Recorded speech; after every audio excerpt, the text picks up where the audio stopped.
ఓం నమో నారాయణాయ నమ. ఆత్మబంధువులందరికీ నమస్కారం. శ్రీమదాంధ్ర భాగవతం 20వ భాగంలో మనం ఏముందో తెలుసుకుందాం.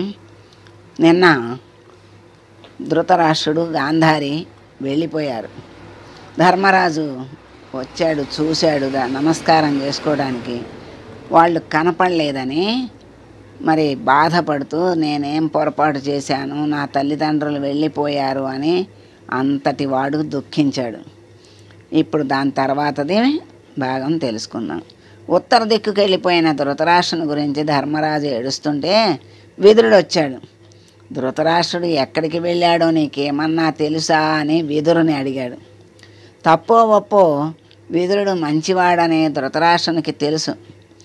అందరూ పడుకున్నాక ధృతరాష్ట్రుడు విదురుణ్ణి పిలిచి అప్పుడప్పుడు నాకు నిద్ర పట్టట్లేదు, ఏదైనా మంచి మాటలు చెప్పు అని అడిగేవాడు. అప్పుడు విదురుడు నీకు ఎందుకు నిద్ర పట్టడం లేదు అని ప్రశ్నేసి ఎవరెవరికి నిద్ర పట్టదో చెప్పేవాడు. దొంగలకి నిద్ర పట్టదు, నువ్వు దొంగవి, నీ తమ్ముడు రాజ్యం, నీ తమ్ముడు పిల్లల రాజ్యాన్ని నువ్వు దొంగిలించాలని ఆలోచన చేస్తున్నావు కనుక నీకు నిద్ర పట్టట్లేదు అని అనేవాడు. రాత్రి అన్నీ తిట్టేసిన తర్వాత వాటిని విని ధృతరాష్ట్రుడు నువ్వు బాగా తిట్టావు, నిజమే, నేను దొంగనే, ఏం చేస్తాను, నేను ఈ మోహంలోంచి బయటికి రాలేకపోతున్నాను అనేవాడు.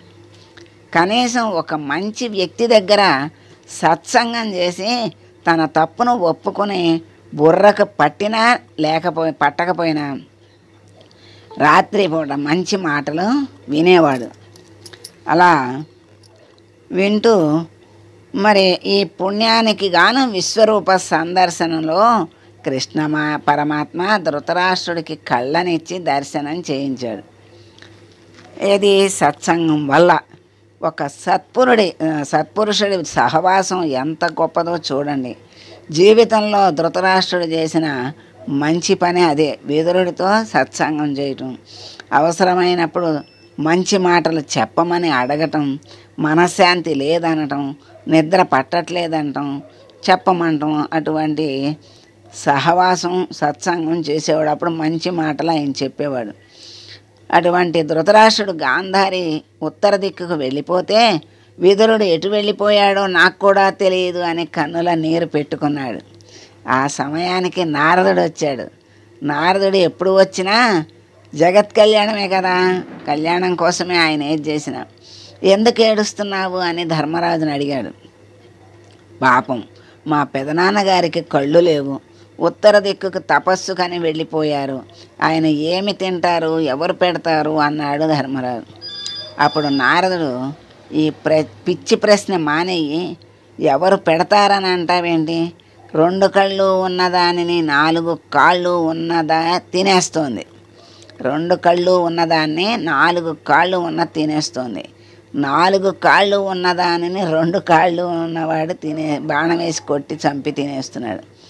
సత్పురుషులను పోషించటానికి చెట్లు కాయలు కాసి పళ్ళు పండి అందవేమోనని క్రిందకు వంగి అందిస్తున్నాయి.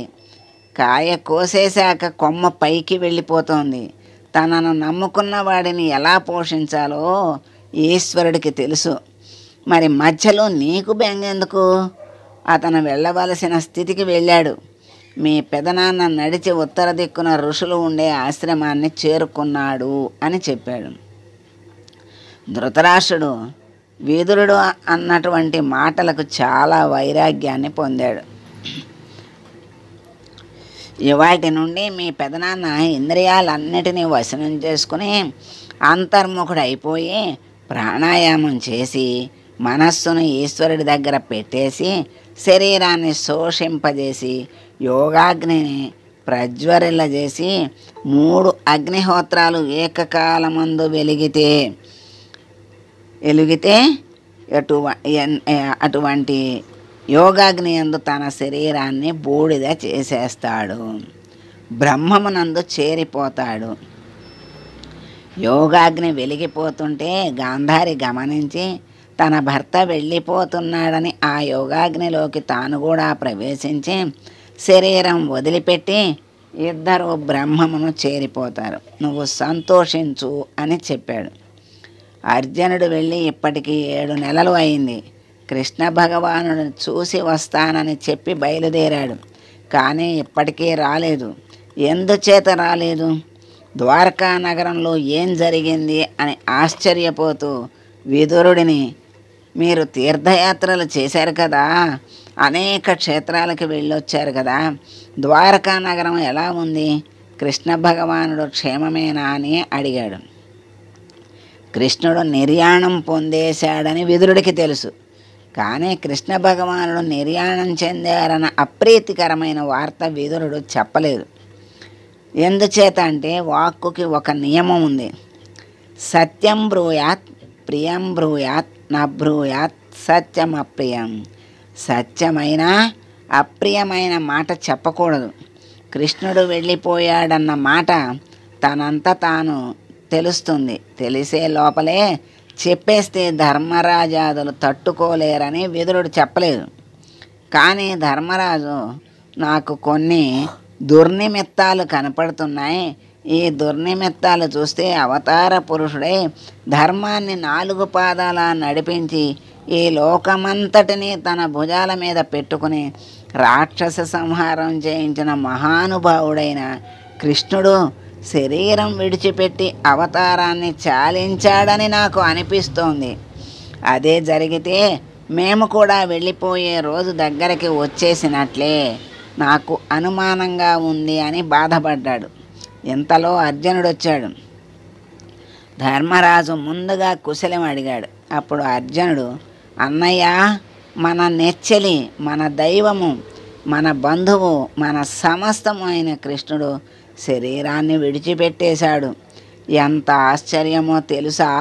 ముళ్ళు కాలిలో గుచ్చుకుంటే అడవిలో పెడుతున్న వాడు ఆ ముళ్ళు తీయటానికి వేరొక ముళ్ళును చేతితో పట్టుకుని చర్మాన్ని ఉత్తరించి శరీరంలో ఉన్న ముళ్ళు తీసేసిన తరువాత శరీరంలో గుచ్చుకున్న ముళ్ళు, చేతిలో ఉన్న ముళ్ళు 2 ముళ్ళను విరిచేసినట్లు శరీరముతో ఈ లోకానికి ప్రసంగముల యందు జీవితాన్ని పాడు చేసుకుంటున్న వ్యక్తులను ఉద్ధరించటానికి తాను శరీరముతో వచ్చి ముళ్ళును ముళ్ళుతో తీసినట్లుగా తాను లోకానికి గీత చెప్పి నడవడి నేర్పి మనలను ఉద్ధరించి అని అంటూ, ఆశ్చర్యం ఏమిటి అంటే కృష్ణ నిర్యాణం కాగానే గోపబాలురు ఒకరినొకరు కొట్టుకుని అందరూ మరణించారు.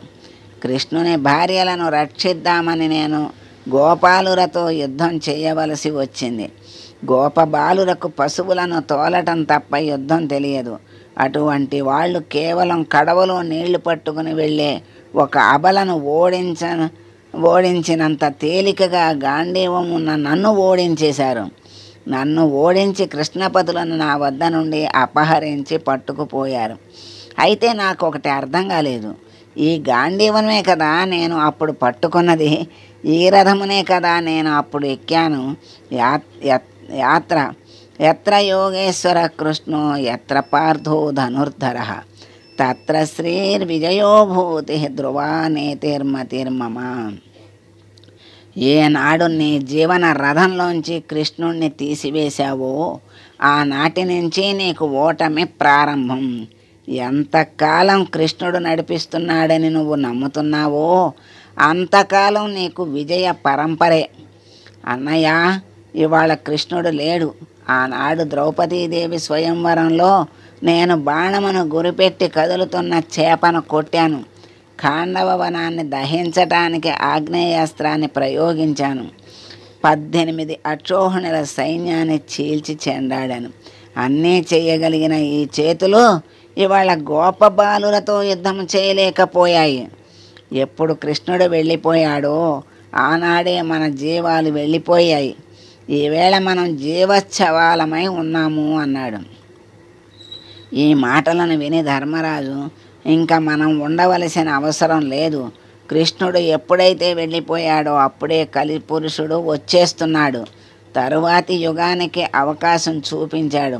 కాబట్టి మనం ఉండవలసిన అవసరం లేదు అని పరీక్షిత్తుని పిలిచి అతనికి పట్టాభిషేకం చేశాడు. తాను కట్టుకున్న సార్వభౌమ లాంఛనమైన పట్టు వస్త్రాలను ఆభరణాలను విడిచిపెట్టి కేశ పాశాలకు ఉన్న ముడిని విప్పి ఒక మానసిక హోమం చేశాడు. అది పైకి చేయలేదు. ఇంద్రియాలన్నిటినీ తీసుకువెళ్ళి మనస్సులో పెట్టేశాడు. మనస్సును తీసుకెళ్ళి ప్రాణవాయువులో పెట్టాడు. ప్రాణవాయువును తీసుకెళ్ళి అపానం అనే మృత్యువాయువునందు పెట్టాడు. అపానాన్ని తీసుకువెళ్ళి మృత్యుస్థానమైన శరీరమునందు పెట్టాడు. ఈ విధంగా ఇప్పుడు శరీరం పడిపోవటానికి కావలసిన స్థితిని తీసుకువచ్చేశాడు. దీనిని శాస్త్రంలో ఒక రకమైన సన్యాసం అని అంటారు. ఇక తాను మాట్లాడడు, ప్రతిస్పందించడు, అన్నిటినీ విడిచిపెట్టి జడుడులా పిశాచగ్రస్తుల్లా జుట్టు విరబోసుకుని మౌనంగా ఎవ్వరితో మాట్లాడకుండా ఉత్తర దిక్కుకు తిరిగి వెళ్ళిపోయాడు ధర్మరాజు. ధర్మరాజును చూసిన భీముడు కూడా అలాగే అన్నగారిలాగా వెళ్ళిపోయాడు. భీముడి వెనక అర్జునుడు, ఆ వెనుక నకుల సహదేవులు వెళ్ళిపోయారు. ఆ వెళ్ళిపోయిన వారు మృత్యుస్థానమున శరీరములోకి హోమము చేసేశారు. కాబట్టి శరీరములు పడిపోయి కృష్ణ పరమాత్మతో ఐక్యాన్ని పొందేశారు. ఇది తెలుసుకున్న ద్రౌపదీదేవి తన భర్తలు వెళ్ళిపోయిన తర్వాత ఇంకా తను ఉండకూడదని తాను కూడా ఉత్తర దిక్కుగా ప్రయాణం చేసి ఆవిడ కూడా శరీరాన్ని విడిచిపెట్టేసింది. విదురుడు ధృతరాష్ట్రునితో మాట్లాడిన మాటలను ధర్మరాజు మిగిలిన పాండవులు ఉత్తరాభిముఖులైన ఘట్టాన్ని ఎవరు విన్నారో, జీవితంలో ఎవరు చదివారో అటువంటి వారికి నిర్హేతుక కృపగా కృష్ణ పరమాత్మ తన పాదార విందముల యందు భక్తిని కృప చేస్తాడు అని పోతన గారు అభయం ఇచ్చారు. ఆ ఘట్టం అంత మహోత్కృష్టమైన ఘట్టం. ఇవాళ గొప్ప ఘట్టాన్ని మనం సందర్శించాం, చక్కగా చూపించారు మనకి. మరి ఆ పరమాత్మ ఎప్పుడైతే వెళ్ళిపోయాడో వీళ్ళ శక్తులన్నీ ఉడిగిపోయినాయి, ఏమీ చెయ్యలేని వాళ్ళు అయిపోయారు.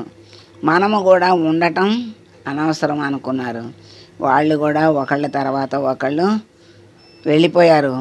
చివరికి శరీరాన్ని వదిలేసి పరమాత్మలో ఐక్యమైపోయారు. ఇది గొప్ప ఘట్టం. ఓం సర్వే జనా సుఖినో భవంతు, సమస్త సన్మంగళాని భవంతు. శుభం.